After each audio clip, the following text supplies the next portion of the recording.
We're at a high school today. We're shooting the teaser for House Divided. Let's roll! A story about a deaf boy who starts hearing noises in his head. The point of a teaser for an episode of House is to set up the character that's going to be House's main patient, really our A story of the episode. It's the opening sequence. It usually doesn't have our main cast in it. It's the guest cast showing us the symptom that's going to be House's main mystery. Teasers are always limited to a couple of minutes or 3 minutes at the most, so it's always a challenge to kind of encapsulate everything you want to say about something in that short period of time. So it's always a challenge making it work. This teaser is going to take about 8 hours of our day to photograph. We've dedicated a short day to it on the weekend so that it could stand alone. Since it doesn't involve Hugh and our main cast, it's the perfect opportunity for us to come as a production, self-contained and small, to this place and be able to do this particular story and give the rest of our cast a break. Most teasers are shot away from the hospital, and it's always fun going out, although sometimes it's a logistical nightmare because moving the crew and all our equipment and everything is a lot of work. But for me, it's like a breath of fresh air because they're just like little films in themselves, and that makes it great fun and for the cinematographer to do that. So I really enjoy them. Everybody does seem to breathe and feel a sense of relief to get away once basically a week to shoot something that they don't normally get to do. We do love the hospital. It's a great thing to shoot. There's always a different way to come at it. But in terms of getting off the stage and being on location, there's an energy to the physical space that you can't necessarily create on stage.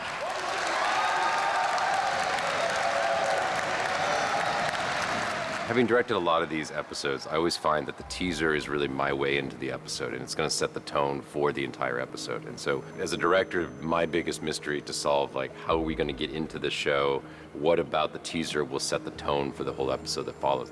We had a immediate challenge with the fact that the kid was deaf, and we were just going to get into a lot of logistical challenges that we don't normally encounter for us as a show, as well as aspects of storytelling that I personally haven't worked with. So from the one standpoint of production, we had to figure out how we were going to communicate. We wanted to use as many deaf actors as possible, both in the stands, as part of the wrestling team, as well as our two actors. We had several meetings trying to decide, okay, just the logistics of this teaser, how are we going to let them know that we're rolling? So we've got the ADs waving flags. How are we going to communicate all this information so that we can keep the set as efficient as possible, as we always have had it, and we take for granted so often that we can all hear and communicate.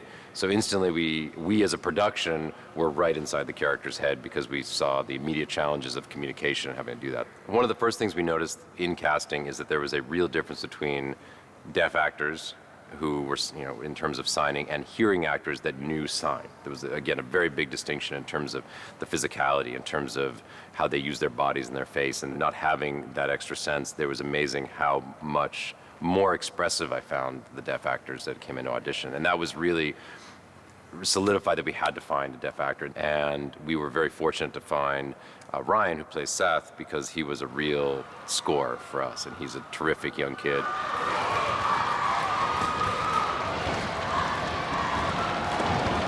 There's not a lot of young deaf actors. It's just culturally, there is not. To the point where we couldn't find the girl that was going to play his girlfriend.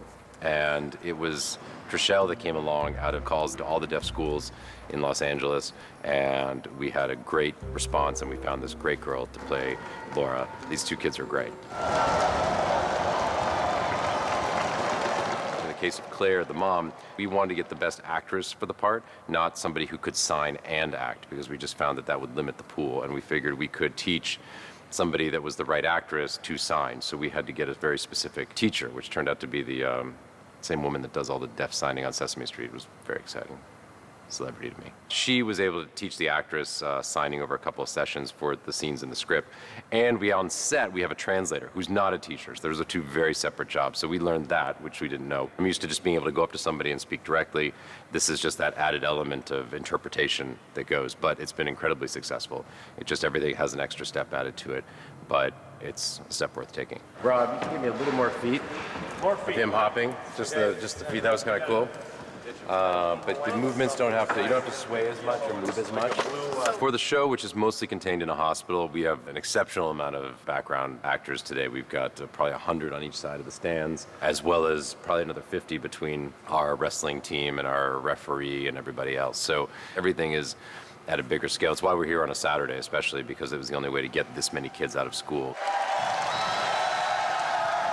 It all starts with the script. Liz and Matt wrote a great deal of subjectivity within the script. So if you look at the passage of the script, we feel like we're in his deaf point of view. We feel like we're with him for these concussive explosions that are going on in his head. So it started on the page, and from the page we looked at the mechanics of wrestling, and I was looking at the physical space that was being used, which was circular, and it was going to be moving from all sides, which immediately justified the circle track, which was going to be tricky because so much of the action would be on the floor.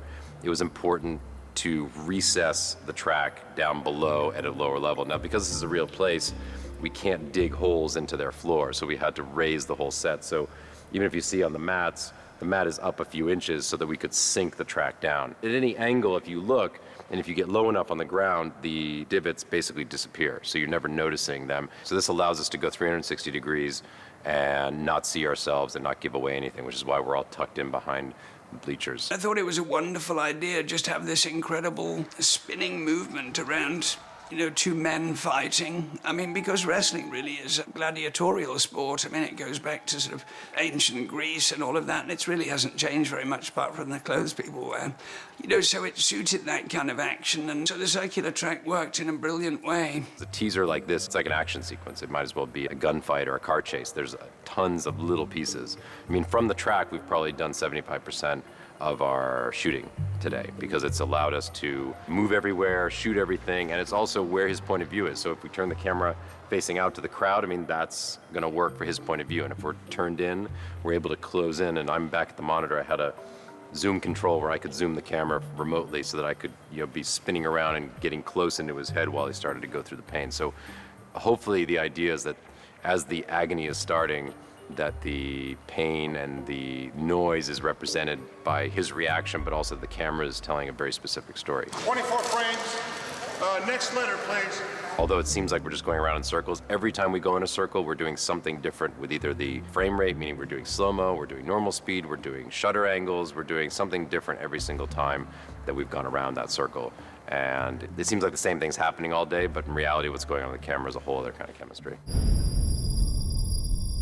The lighting design had to be very user-friendly to be able to track 360 degrees around the actual wrestling match without it being a major relight each time. So immediately you're thinking about doing something from overhead, but I wanted to go a step further than that. And rather than build some kind of rig within the gymnasium itself, I thought it would be so great if we could keep all our lighting outside. We rented a 180-foot crane that could carry an awful lot of weight and put multiple headed lamps, like power lamps, but very powerful. They put out a massive amount of heat. I was actually frightened of melting the roof, but I wasn't going to tell anyone in that.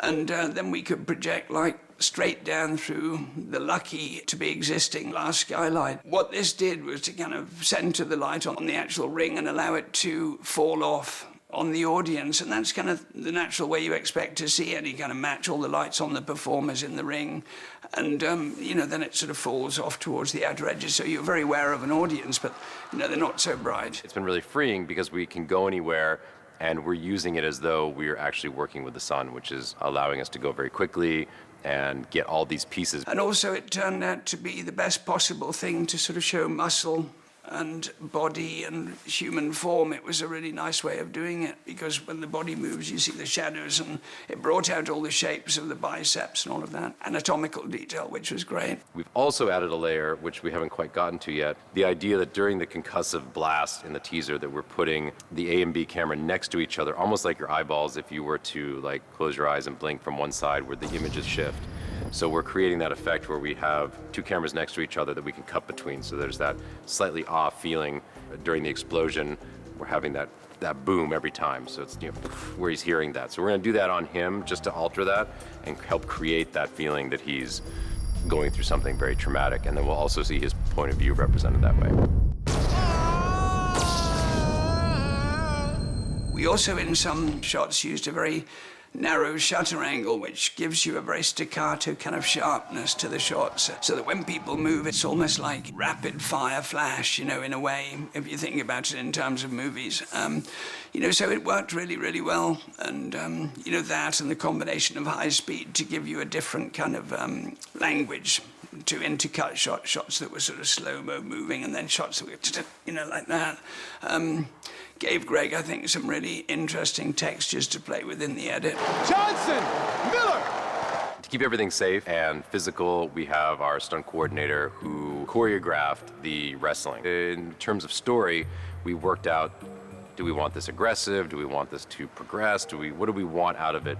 And I try to speak in those terms, and then from there, the stunt coordinator puts together the 2 wrestling matches for us. But they're choreographed and like a dance, so that they remain safe, nobody gets hurt, everybody knows, although it looks chaotic and random and improvised, it's all very specific, and especially where the second match involves Ryan, who plays Seth, and you need him to be able to do action that would be something the actor can do and pull off. So there's a physicality there that again has to be safe, but also I'm in there so tight there's no way to ever use a stunt double for him. So the stunt aspect of it is deceptive because it doesn't seem like a stunt, but in fact a lot of work went in to make this chaos look spontaneous.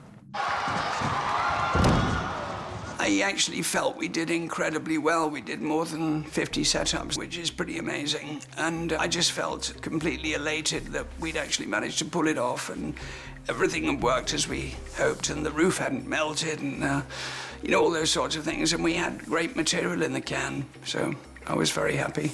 Today went great. We got everything we needed. It turned out exactly the way we wanted it to. We feel good that we got the entire teaser that we needed to get. It was awesome.